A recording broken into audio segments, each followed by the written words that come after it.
आज जो क्लाइंट के घर पे मैं वास्तु करने के लिए आया हूँ, वो क्लाइंट का परिचय लगभग 5 साल पहले हुआ था। तब से लेकर आज तक एस्ट्रोलॉजी कंसल्टेशन, वास्तु कंसल्टेशन उनके जूने घर के लिए, ऑफिस के लिए, एस्ट्रोलॉजी के लिए काफ़ी टाइम कंसल्टेशन करने का मुझे मौका मिला। आज मैं उनके घर पे आया हूँ। अब उनके पास 2 चॉइस है। जो उनका पहले वाला फ्लैट था, वहाँ पर वास्तु देखने के बाद मैंने सजेस्ट किया था कि ये फ्लैट से निकल के अब दूसरा कोई फ्लैट लीजिए। उन्होंने वो फ्लैट खाली कर दिया और एक रेंट के ऊपर एक फ्लैट के अंदर चले गए और उन्होंने वहाँ रहते रहते एक दूसरी जगह पे फ्लैट बुक करवाया। तो एक ये जो ड्राइंग है ये वहाँ का ड्राइंग है जहाँ पर वो रेंट के ऊपर रहते हैं, और ये जो ड्राइंग है वो ये ड्राइंग है कि जो उन्होंने नया फ्लैट बुक करवाया है। अब ये घर में रहते रहते उनको ये घर भी थोड़ा पसंद आने लगा, तो उनके मन में वापस एक बार ख्याल आया कि श्रेष्ठ भाई, ये दोनों में से कौन सा फ्लैट मुझे लेना चाहिए। तो आज मैं ये जो उनके घर पे आया हूँ वो ये वाला फ्लैट है, और जो रेंट पे है वो ये वाला फ्लैट है। अब ये दोनों फ्लैट में से एक फ्लैट चॉइस करके उनको देना है। तो ये फ्लैट के ऊपर ऑलरेडी वास्तु करके आया, ये नया फ्लैट है, वो ये वाला फ्लैट है, उसमें सारी चीज़ों का मार्किंग और एनर्जी का चेकिंग वो सब मैं करूँगा। और फिर ये क्लाइंट मेरी ऑफिस पे आएंगे, तब तक मैं इसका कंप्लीट डिटेल रेडी करके रखूंगा, और फिर वहाँ पर हमारा डिटेल डिस्कशन होगा और हम एक नतीजे के ऊपर पहुँचेंगे कि उनको एस्ट्रो वास्तु के हिसाब से कौन सा फ्लैट फाइनली लेना चाहिए और किस तरीके से वो फ्लैट को लेंगे वो जिंदगी में हेल्थ, वेल्थ, समृद्धि, सुख शांति, मेंटल पीस सब हासिल कर सकते हैं। तो कभी भी this is the right process to choose the perfect flat for you as per astro vastu. Thank you. जो मैंने आपको ड्राइंग बताया था, 2 ब्लैंक ड्राइंग, ये आप पीछे स्क्रीन के ऊपर देख सकते हो। ये एक ब्लैंक ड्राइंग है और ये दूसरा है जो मैंने विजिट के टाइम पे यूज किया था। अब यहाँ पर ये देखिए, ये ड्राइंग के अंदर सारे डायरेक्शन का मैंने मार्किंग कर दिया है जो वास्तु की मैंने विजिट की थी उसमें। और ये दूसरा ड्राइंग है जिसमें भी मैंने सारे डायरेक्शन का मार्किंग कर दिया है, जिसमें से अब क्लाइंट के साथ डिस्कशन करके, उनको गाइड करके, उनको कंसल्ट करके मैं समझाऊंगा कौन सा फ्लैट उनके हिसाब से बेस्ट है और कौन सा उनको लेना चाहिए। क्लाइंट भी मेरे यहाँ पर आ चुके हैं और एक और डिटेल के अंदर मैं आज कुछ वर्किंग करने वाला हूँ जो कि मैंने ऑलरेडी करके रखा है। ओनली 5% वास्तु कंसल्टेंट को इसके बारे में पता होता है। आज तक आपने सुना होगा 16 डायरेक्शन होते हैं, लेकिन और डिटेल में स्टडी करना हो तो जो पूरा वास्तु है उसका 81 पार्ट किया जाता है। और ये जो ड्राइंग है, ये जो लेआउट है वो मैंने 81 पार्ट के हिसाब से बनाया हुआ है। ये दोनों लेआउट मैंने 81 पार्ट के हिसाब से बनाए हुए हैं। 32 एंट्रेंसेस, 9 ब्रह्म के स्थान और बाकी के जो आर्यमा, विवस्वान, पृथ्वीधर और मित्र उसके 9 स्थान और बाकी के अलग अलग, ऐसे करके टोटल 81 पार्ट्स होते हैं। और वो 81 पार्ट के ऊपर इतना डिटेल में स्टडी करने के बाद आप कोई चीज के ऊपर पहुंचना है तो एक्यूरेटली पहुंच सकते हो। बहुत बार ऐसा होता है कि ऊपर से वास्तु कर दिया लेकिन रिजल्ट नहीं मिलता है। जमीन के अंदर जो चीज है वो चीज का हमें बहुत ही ध्यान में रखना पड़ता है। कोई एक बड़ी बिल्डिंग है, हम बिल्डिंग के ऊपर यानी कि बिल्डिंग को इंपॉर्टेंस देंगे, लेकिन बिल्डिंग का जो बेस है उसको इंपॉर्टेंस नहीं देंगे तो क्या होगा, बिल्डिंग गिर जाएगा।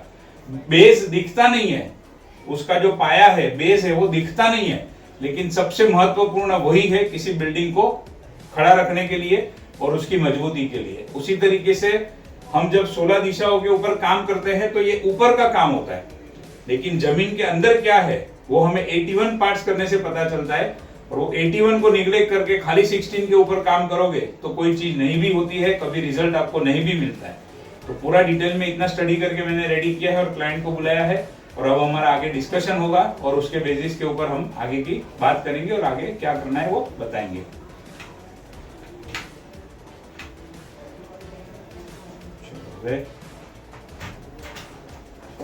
આપણે આ વાત કરી લઈએ।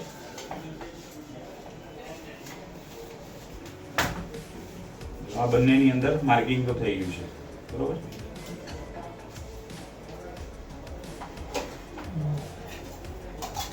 આ નવા વાળું, આ તમે અત્યારે જેમાં રેન્ટ ઉપર રહો છો એ ફ્લેટ, બરોબર।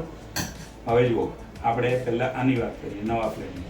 તો નવા ફ્લેટની અંદર અહીંયા તમારું એન્ટ્રન્સ આવે છે એ નોર્થ દિશાનું આવે છે, પણ મેં તમને જે સમજાવેલું એ પ્રમાણે અગર આપણે એક્ઝેક્ટલી જોઈએ તો એ નોર્થની બદલે એ જે એન્ટ્રન્સ આવે છે, જે 32 એન્ટ્રન્સના હિસાબથી જોવાનું હોય તો એ સોમની અંદર આવે છે। જ્યારે આપણી ઓફિસ જે છે કે વધારે પાવરફુલ, વધારે પોઝિટિવ ભલ્લાટ અને મુખ્ય. પોઝિટિવ અને પાવરફુલ કયા હિસાબે? પૈસાના હિસાબે. પૈસાનું બધાને કન્સર્ન હોય અને હેલ્થ, વેલ્થ, રિચનેસ એ બધું જ તમને મુખ્ય અથવા ભલ્લાટમાંથી વધારે સારી રીતે મળે. આ જે દરવાજો છે એની ઇફેક્ટ શું છે? તમને ધર્મક્રિયાઓમાં વધારે ઇન્વોલ્વ રાખે, ધર્મ કરવાનું મન થાય. એટલે દરવાજો ખોટો નથી, એન્ટ્રન્સ સારું છે, પણ આ એન્ટ્રન્સની રિલિજિયસ ઇફેક્ટ વધારે છે. જ્યારે આ બેનું હોય તો રિલિજિયસ તો ખરું જ, પણ એની સાથે સાથે તમને સુખ, સમૃદ્ધિ, પૈસા, વેલ્થ બધું જ વધારે મળે. હવે આપણે બહુ ટાઈમ પહેલા વાત થઈ હતી, તમને કીધેલું કે એન્ટ્રન્સ જો થોડુંક આમ શિફ્ટ કરવાનું પોસિબલ હોય તો કરજો. તો આજે આપણે સવારે જોયું, એમાં મને લાગે છે કે પોસિબલ છે, કંઈ વાંધો ના આવે કે ના થાય.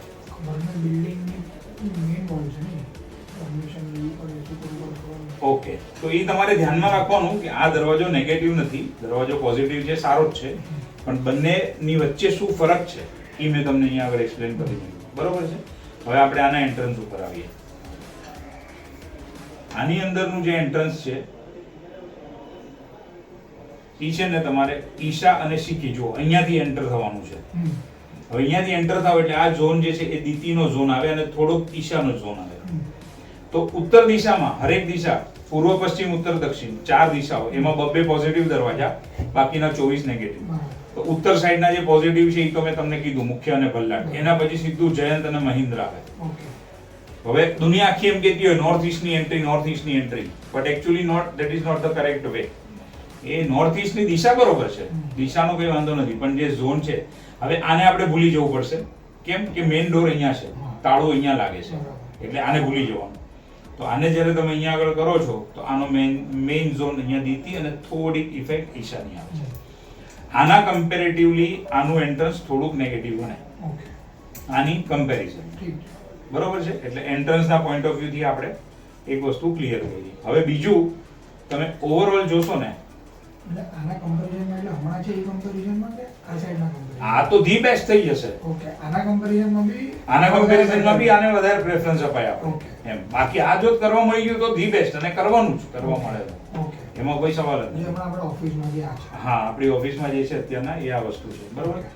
હવે અહીંયા આગળ આપણે આની અંદર જોઈએ તો આ સાઉથ ઈસ્ટ નો આખો ખૂણો મેજોરિટીલી કટ થઈ ગયો છે અને એક બેડરૂમ અહીંયા તમારે સાઉથ ઈસ્ટમાં આવે છે, જ્યારે કિચન તમારું અહીંયા આગળ ઈસ્ટ નોર્થ ઈસ્ટમાં જાય છે.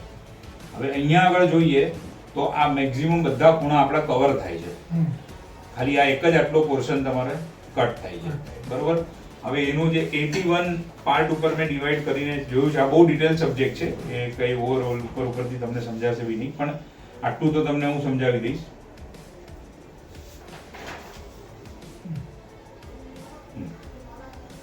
હવે જુઓ, આને છે ને આ બધા મંડલ કહેવાય અમારી ભાષામાં, આઉટર કહેવાય આ બધા. આઉટર, પછી આ 1 2 3 4 ઇનર, એવી રીતે આ બી 1 2 3 4 ઇનર. તો તમે ઈ બી જોશો ને તો આમાં આઉટર ઘણા બધા કટ થઈ જાય છે. રેમેડીઝ કરવી હોય તો બી ક્યાં કરે, જગ્યા જ નથી. સમજ્યા? એક એક્ઝામ્પલ કરવી બી છે, ચલો તો ક્યાં કરવાની? આ બધા જ કટ થઈ જાય અને અહીંયાથી આટલા કટ થઈ જાય. જ્યારે આમાં આપણે એમ કન્સિડર કરીએ ને ચાલીએ કે તમે આ 6000 નો જે છે એ અંદર ખાને અલ્ટિમેટલી યુઝ તો કરી જ લેશો કંઈક ના કંઈક વસ્તુઓ માટે, હમણાં નહીં તો પછી ઓસી આવશે પછી. બરાબર. થશે કે નહીં થાય ખબર નથી. ઓસી આવી ગઈ છે પણ ખબર નથી, કેમ કે હમણાં લાસ્ટ ટાઈમ વિઝિટ થઈ ત્યારે નીચે વાળા એમ કહેતા હતા જે એક્ઝિસ્ટિંગ સોસાયટીમાં રહી છે કે સોસાયટી બની જશે પછી અલાઉ નથી કરવાના બધું. ઓકે. સોસાયટી બનવા પહેલા કોઈ કરી લે તો ખબર નથી એવું છે. અચ્છા અચ્છા. આપણે એનો કન્સિડર કરીએ હમણાં આટલું જ કરીએ. હા, એને કન્સિડર કરો. ચલો એને આપણે ભૂલી જઈએ, અહીંયાથી આટલું કટ કરીએ અને અહીંયાથી હમણાં આટલું છોડી દઈએ. બરોબર છે? તો પણ તમે જોશો તો આ જે લાઈન છે એ આઉટરની લાઈન છે. આઉટરની તો બી તમને અહીંયા આગળ મળે છે. ઓલા કરતાની અંદર ઘણું બધું મળે છે. બરાબર. આ 2 પોઈન્ટ થઈ ગયા. હવે આપણે જે એનર્જી ચેક કરેલી સવારના એના એંગલથી બી આની અંદર તો બહુ જ નોમિનલ હતું. નેગેટિવ એનર્જી બહુ નોમિનલ હતી, જરાક ફરતું હતું. ઈ કરી શકે. આની અંદર તો જબરજસ્ત ગોળ ગોળ ગોળ ગોળ ગોળ 2 બેડરૂમ ની અંદર હતું. ઇવન કિચનમાં બી હતું. અહીંયા આમાં તમારે અહીંયા આ જે લાઈન છે ને ત્યાં જ જતું. બરાબર. હવે એન્ટ્રન્સ સૌથી મહત્વનું થઈ ગયું. આ તમને આઉટર અને ઇનરનું મેં સમજાવી દીધું. એના પછી સ્ટેબિલિટી માટે, ગ્રોથ માટે, રિલેશનશિપ માટે જે બહુ મહત્વની વસ્તુઓ હોય એ સૌથી પહેલી વસ્તુ કઈ આવે? બેડરૂમ. તો આની અંદર તમને સાઉથ વેસ્ટ નો એક બેડરૂમ મળે છે. આ બધી દિશા આખું પોઝિટિવ છે બેડરૂમ માટે. તો એવું એક અહીંયા આગળ બી પોઝિટિવ છે. સાઉથ વેસ્ટ ને સાઉથ વેસ્ટ આવે છે. હા, આ એરિયા થોડો મોટો છે, આ એરિયા થોડો રૂમ પ્રમાણે નાનો છે. એટલે એક બેડરૂમ થઈ ગયો, એન્ટ્રન્સ પોઝિટિવ થઈ ગયું. એના પછી આવે મંદિરની દિશા.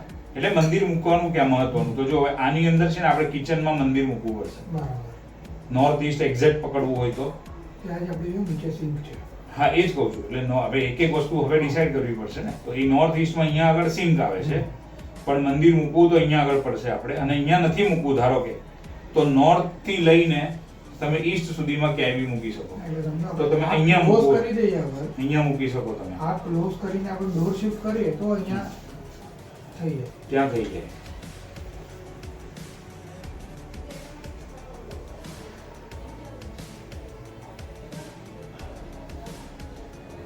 આ જે ઝોન છે ને એ ઉત્તરનો ઝોન બી અહીંયા આગળ પૂરો થઈ જાય છે. નોર્થ નહીં, એટલે નોર્થનો આ ઝોન અહીંયા સ્ટાર્ટ થાય. હા, બરોબર છે. કે અહીંયા તો તમે અહીંયા આગળ દરવાજો બને તો અહીંયા દિવાલ બને તો જ તમે મૂકી શકો. બાકી આ તો અહીંયા પૂરું થઈ જાય છે.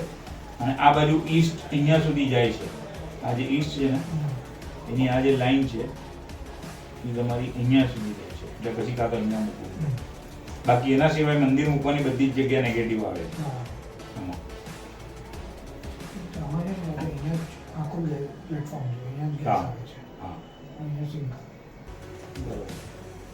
બરોબર. જ્યારે એ વસ્તુ આપણે અહીંયા આગળ જોઈએ તો અહીંયા તમારે આમાં નોર્થ ઈસ્ટ નો આ ખૂણો જો આ તો કટ થાય જ છે. આ તમારે અહીંયા સુરેખ ને એ બધું આવે છે. ડાબી નથી, મૂકવું પડે પછી અહીંયા છે. એ તમારું હમણાં અહીંયા આગળ મૂકેલું છે, ટીવી ની ઉપર છે, એ ઠીક છે. બરોબર. હવે આવ્યું કેશ ફ્લો માટે, સિક્યોરિટી માટે, ફિમેલ મેમ્બરની હેલ્પ માટે જે મહત્વનું છે એ સાઉથ ઈસ્ટ. આની અંદર સાઉથ ઈસ્ટ આખો કપાઈ ગયો છે. આની અંદર સાઉથ ઈસ્ટ અવેલેબલ છે, પણ અહીંયા આગળ બેડરૂમ છે. એટલે કિચન અહીંયા આગળ બી ખોટી દિશામાં છે અને આ ઘરમાં પણ ખોટી દિશામાં જ બેસે છે. સાઉથ ઈસ્ટમાં હોવું જોઈએ, જે સાઉથ ઈસ્ટમાં હોવું જોઈએ. કિચન સાઉથ ઈસ્ટમાં હોવું જોઈએ. હા, અગ્નિ ખૂણો છે ત્યાં હોવું જોઈએ. તો અહીંયા બી ખોટું બેસે છે ને અહીંયા બી ખોટું બેસે છે. બંનેમાંથી એક જગ્યાએ બેસતું નથી. હવે બીજો મહત્વનો પાર્ટ ટોયલેટનો. આની અંદર આ ઘરમાં તમારે બંને ટોયલેટ છે ને, આમ જો વાસ્તુ પ્રમાણે ટોયલેટ ઘરમાં અલાઉડ જ નથી, હોવા જ ન જોઈએ. અત્યારની જે મોડર્ન સિસ્ટમ છે એના પ્રમાણે આપણે ટોયલેટ ઘરમાં બને છે, એટલે એને પ્રેક્ટિકલ એપ્રોચ સાથે કરવું પડે આપણે. તો એ દિશાઓ પ્રમાણે એક અહીંયા આગળ અને અહીંયા આગળ ચાલી શકે એવી દિશા છે. પણ એનો મતલબ એવો નથી કે એની રેમેડીઝ કર્યા વગર એને છોડી દેવાનું. એને જ્યારે જમીનમાં જે નાખવાનું હોય એ નાખીને રેમેડીઝ તો કરી જ દેવાની, પણ છતાં બી આ બે ઝોનમાં ચાલી શકે એમ છે ને, એ બે ઝોનમાં ટોયલેટ છે અહીંયા આગળ. જ્યારે અહીંયા આગળનું ટોયલેટ છે એ આપણે જોયું સવારે અહીંયા આગળ છે, તો એક ટોયલેટ અહીંયા આવે છે. બરોબર. એટલે આ સાઉથ વેસ્ટ હું ગણું છું તો એ અહીંયા એની જગ્યાએ બરોબર બેસે છે, પણ આ ટોયલેટ એક રોંગમાં બેસે છે. અહીંયા આવે છે, આ ઝોનમાં આવે છે ને. હવે એ એક્ઝેક્ટ અહીંયા હોય તો કોઈ પ્રોબ્લેમ નથી ને, જરાક અહીંયા હોય પણ એ અહીંયા જ છે લગભગ. એટલે એ સાઉથ વેસ્ટમાં અંદર જતું રહે છે, એટલે બહુ વાંધો નથી.